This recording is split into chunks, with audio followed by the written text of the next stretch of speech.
El Ártico, una de las regiones más inhóspitas y misteriosas del planeta. Un vasto desierto de hielo y nieve, donde muchos han desaparecido sin dejar rastro. Pero, ¿qué pasaría si te dijera que en 1973 un grupo de científicos descubrió algo que había estado oculto bajo el hielo durante más de 30 años? Un misterioso avión congelado, y lo que encontraron ahí dentro los dejó absolutamente atónitos. Lo siguiente fue publicado en Reddit, en un foro que ni siquiera era dedicado a los misterios o a lo paranormal, sino a las expediciones y el senderismo, en el que un usuario relataba lo que su abuelo había encontrado en una expedición a la Antártida y que hasta la fecha lo atormentaba. Su abuelo, a quien llama Liam, pero que él afirma que ese no es su verdadero nombre, ya que quería proteger su identidad y temía que lo que iba a revelar podría aún al día de hoy tener repercusiones. Comenzaba su relato afirmando que su abuelo pertenecía a un equipo de investigación suizo que realizaron una expedición a la Antártida en los años 70. Uno creería que las expediciones a la Antártida son un suceso aislado, muy raro, casi como un viaje a la Luna. Y resulta que son de lo más común, sobre todo para equipos científicos de distintas ramas y para equipos de comunicaciones, mediciones y sonares. En los años 60 hasta el 70 fue el apogeo de la investigación en aquel desolador sitio en el que países se peleaban por ver qué podían descubrir que terminara beneficiándolos, por lo que estas expediciones tenían mucho apoyo del gobierno. Liam pertenecía a un grupo de científicos que tenía la misión de instalar unas antenas de comunicaciones, y esto era una operación de alto riesgo, ya que tenían que adentrarse en la profundidad de ese desierto de nieve, estando a merced de un clima que en cualquier momento podría cambiar, desatando tormentas que podrían literalmente enterrarlos bajo toneladas de nieve.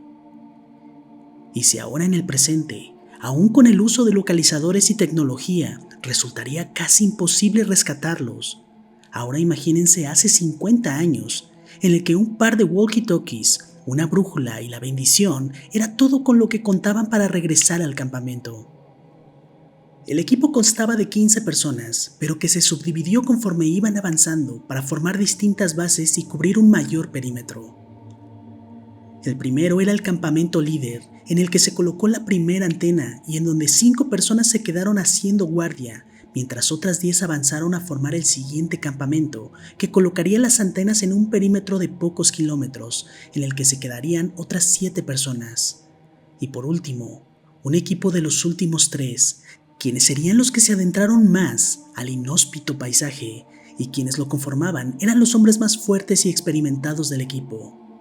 Y Liam era uno de los 3, y aunque no era el más experimentado, sabían que su vitalidad y juventud podría ser útil en caso de emergencia. Tuvieron la suerte de que el clima fue bastante benévolo con ellos. El cielo estaba sumamente despejado y el sol brillaba con fuerza, cosa que podría parecer algo bueno, pero en esas condiciones no lo es tanto, ya que refleja con el hielo y básicamente todo hacia cualquier lugar que mires deslumbra y puede hacer que pierdan con facilidad el camino o no vean los acantilados. Aunque desde luego, eso era mejor que una tormenta. Liam contó que de un momento a otro, una extraña neblina comenzó a envolverlos. No había viento, solamente la neblina, pero conforme iban avanzando se volvía más y más espesa. Algo extraño que hizo notar es que la neblina en esa parte del mundo es muy distinta a la que conocemos en las ciudades, en la que todo se hace grisáceo, sino que allá toma una tonalidad rojiza, lo que sumado al frío extremo le hacía parecer que estaba cruzando algún círculo del infierno. Hubo un momento en el que ver a su compañero que iba adelante a pocos metros era imposible, por lo que solo seguía las huellas que iba haciendo en la nieve. Y así el último de ellos seguía las huellas del segundo. Sin embargo, quien lideraba el equipo no veía más que su brújula de vez en cuando, y esta, por alguna razón, se movía de manera errática, por lo que no le quedaba más que mirar hacia adelante y no veía más que bruma, por lo que literalmente eran 2 personas siguiendo a un ciego. En un momento, el líder del equipo comenzó a notar una mancha oscura y alargada a lo lejos, y no parecía una montaña, así que decidió avanzar hacia ella. Era mejor caminar hacia terrenos elevados para montar el campamento en su base, ya que en caso de tormenta podría protegerlos de los fuertes vientos. Conforme se fue acercando, iba notando que aquella formación no era algo natural. Cuando ya estaban a pocos metros, los 3 se quedaron sin aliento. Sus ojos no lo podían creer. Era el fuselaje de un avión. No lo podían ver en su totalidad, ya que la bruma seguía siendo implacable, pero no había duda, aquello era un avión. Parecía un modelo antiguo, ya que alcanzaban a ver un par de hélices en una de las alas que sorprendentemente aún conservaba. Algo interesante que notaron fue que tenía pintada lo que parecía la bandera del Reino Unido en algunas zonas. Era evidente que se había estrellado. Sin embargo, el avión sorprendentemente no lucía tan destruido. Había perdido el tren de aterrizaje, por lo que el fuselaje tocaba el piso, pero fuera de eso, no parecía haber mucho daño. Quizá la nieve habría servido para amortiguar la caída. El avión tenía manchas de hollín a su alrededor, pero lucían más que habían sido provocadas por fogatas que por una explosión. Todo era increíblemente extraño. Los 3 se miraron y sabían lo que iban a hacer. No era exactamente lo que diría el protocolo de seguridad, pero la curiosidad les podía más. Tenían que entrar a ver qué había ocurrido con los pasajeros. Sin decir una palabra más, buscaron la puerta de embarque, la cual estaba abierta, pero algo la detenía por dentro, así que empujaron fuerte entre los 3. Múltiples maletas congeladas cayeron a su alrededor, lo cual era evidente que los sobrevivientes las habían apilado para mantener la escotilla cerrada. Al entrar se encontraron con el horror más absoluto. El interior estaba congelado en el tiempo. Maletas esparcidas, asientos destrozados y un hedor extraño que no debía existir en un lugar tan gélido. Pero lo aterrador eran los cuerpos. Más de una veintena de cuerpos perfectamente conservados por el hielo en distintos lugares del avión. Algunos en camas improvisadas hechas con cojines y maletas, y otros simplemente se encontraban tirados en los pasillos y algunos sentados en los asientos.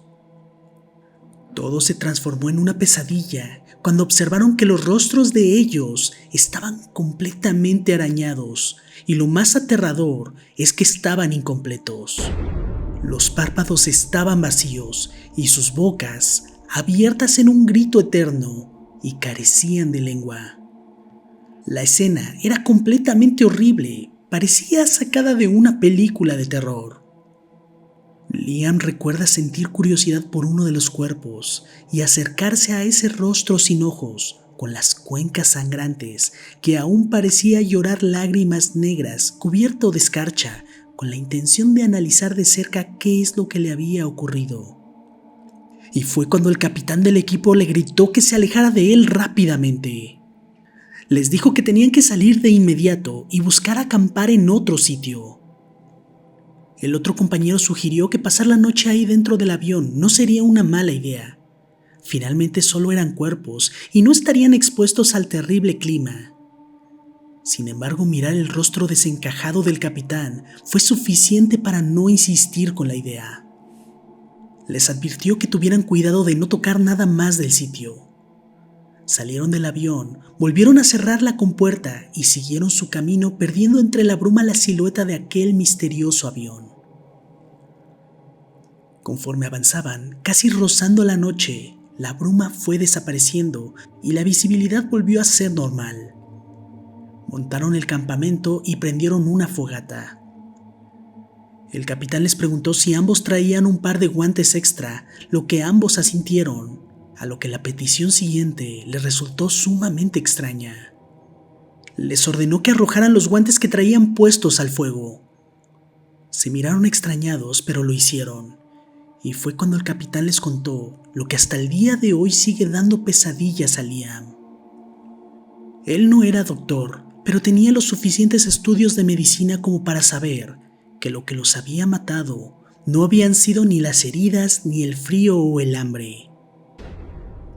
Lo que él creía que había matado a todas esas personas le recordaba más a una bacteria, aunque nunca había visto algo tan agresivo al grado de comerse completamente los ojos y la lengua, por lo que era posible que algo en el hielo, algo que había estado ahí por cientos o quizá miles de años, habría sido descongelado y acabó con ellos de un modo horrible. Al día siguiente regresaron al campamento y le contaron a todos lo que vieron. Al ser algunos de ellos científicos, traían equipo para tomar algunas muestras y analizarlas, y aunque para el capitán del tercer grupo le parecía una mala idea, ya lo habían decidido, e irían de nuevo para ver qué podían encontrar. Sin embargo, el clima empeoró, hubo una fuerte tormenta y pospusieron la exploración.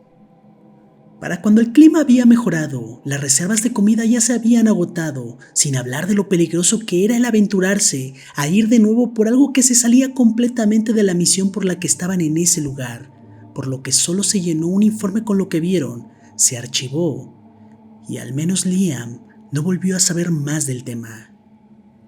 Comenta quien escribió el post que la historia de su abuelo le estuvo resonando por mucho tiempo en su mente, por lo que decidió investigar al respecto, y resulta que ninguna aerolínea tenía vuelos comerciales que sobrevolaban aquella zona, ni en aquellos años ni en tiempos actuales.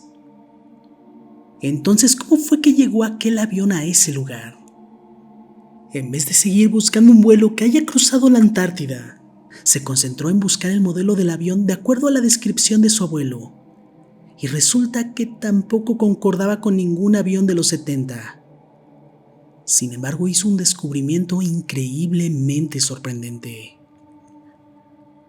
Un avión que encajaba perfectamente en la descripción. Doble hélice en las alas, capacidad para 30 pasajeros. El modelo, Avro 688 Super Trader 4B. ¿Cuál era el problema? Fue un avión que se produjo en 1945 y ninguno de ellos sobrevoló la Antártida. Sin embargo, hubo uno que desapareció de una manera muy extraña. El Star Tiger, un avión con 25 pasajeros y 6 tripulantes, perteneciente a British South American Airways, lo cual explicaría la bandera descrita por el abuelo. Hizo su último contacto por la radio el 30 de enero de 1948 mientras cruzaba por el Triángulo de las Bermudas. Nunca más se supo del Star Tiger, ni de sus pasajeros ni de su tripulación. El post termina aquí, dejando muchísimas interrogantes. ¿Es posible que aquel avión, de alguna manera, haya cruzado alguna especie de portal interdimensional que lo transportara a la Antártida y terminara estrellándose? ¿Qué fue lo que mató a los sobrevivientes? ¿Realmente habrá sido una bacteria o fue otra cosa? Ahora, también está la posibilidad de que haya sido una alucinación por el frío extremo, la cual es muy común entre los exploradores y alpinistas. Al final, solo sabemos que la Antártida sigue siendo uno de los lugares del mundo que muy poco se ha explorado y guarda muchísimos misterios ocultos bajo el hielo, y que quizá sea mejor que ahí permanezcan. Si te gustó el video, regálame un super like y por favor no olvides suscribirte y activar la campanita para que YouTube te recuerde cuando suba un video nuevo. Y también te invito a unirte para apoyar el canal y que pueda continuar haciendo esto. Te lo agradeceré en cada video nuevo que saque. También, si quieres continuar con el terror, suscríbete a mi canal secundario Enigmation Historias, en el que estaré narrando creepypastas, leyendas urbanas y más historias perturbadoras. Te dejo el link en la descripción. Vamos a hacer crecer esta comunidad de amantes del terror y las historias oscuras. Muchísimas gracias y muy buenas noches.